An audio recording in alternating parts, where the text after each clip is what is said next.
Kung hindi mo pa din nakukuha yung masarap na luto at malatsitsarong lutong nitong kangkong chips ay nako, panoodin mo na itong video na to. Sa sarap nga din ito ay siguradong mapapakain nyo yung mga bata na hindi masyadong mahilig sa gulay. Kaya naman for today's video ay samahan nyo naman akong gumawa at magluto nitong napaka-crispy na kangkong chips. So dito nga pala ay gagamit ako ng 2 tali nitong kangkong. Yung malalaking dahon nga lang pala yung kailangan natin dito at syempre yung mga buo na din. Magtitira lang din pala tayo dito ng konting stem niya para naman meron tayong hawakan mamaya. Nahugasan ko na nga din pala tong mabuti kaya naman gagawa naman tayo dito ng breading mix at saka ng kanyang butter. So kailangan nga lang pala natin dito ng 1 1/2 ng harina, 3/4 cup ng cornstarch, 62 grams ng crispy fry at saka maglalagay lang din ako dito ng konting paprika. Hahaluin lang natin to ng mabuti at pagkatapos ay hahatiin lang natin dahil yung kalahati nga nito ay gagawin nating butter. So ayan, mas dadamihan ko nga lang pala yung itatabi ko dito na breading mix. Gagawin na nga din natin itong kanyang butter kaya naman maglalagay lang din ako dito ng 1 piraso ng itlog. Mag-add na din tayo dito ng konting salt and pepper at paunti-unti lang naman yung paglalagay ng tubig hanggang sa makuha na nga natin yung tamang lapot nitong ating butter. At kada mag-a-add nga tayo dito ng tubig ay syempre hahaluin na din natin to para naman hindi siya mamuo. So ayan, okay na yung ganitong lapot at i-make sure lang din natin na sobrang smooth nito at saka wala talagang buo-buo. This time naman ay isa-isa na nga din nating ididip dito yung ating mga kangkong leaves at pagkatapos nga ay medyo papatuluin lang din natin to ng konti at pagkatapos ay pwedeng-pwede na nating tong i-coat dito sa ating ginawang breading mix. I-make sure lang din natin na mako-coat niyang mabuti itong isang buong dahon para naman maganda yung kalabasan niya kapag pinrito na natin mamaya. Gagawin lang din muna natin yung mga magkakasya lang sa ating lutuan. Dahil nga kapag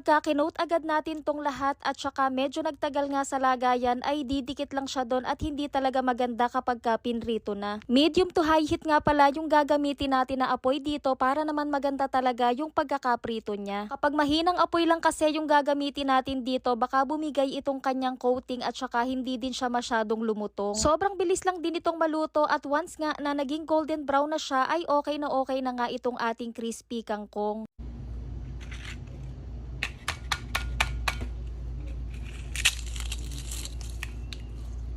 O diba mga mare, para na nga itong chicharon sa sobrang lutong. Mas okay nga din kung pagkahango nito ay idediretso na natin to sa strainer at lalagyan din natin ng tissue yung kanyang paglalagyan. At para nga mas lalo itong sumarap ay maglalagay nga din ako dito ng iba't ibang flavor. So ayan, isa na nga dito itong spicy flavor. Optional lang din naman ito mga mare dahil masarap na nga din to kahit wala pa siyang iba't ibang flavor. At dito naman nga ay naglagay naman ako ng cheese powder. At pati na nga din itong sour cream and onion. At kung tatanungin nyo naman ako mga mare kung pwede nga ba natin itong gawing business ay nako, pwedeng-pwede talaga. Sa napapanood ko nga din sa TV ay marami nang umasenso dahil nga sa pagtitinda nito. Yes mga mare, kung minsan ay kangkong is the king nga para tayo ay umasenso. Pero syempre, sasamahan din dapat natin ang sipag at tiyaga.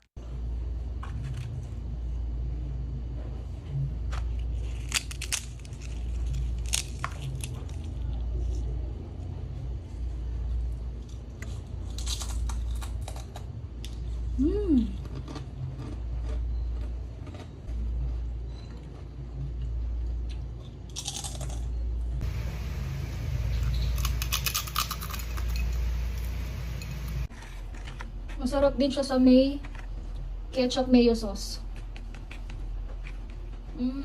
Spicy.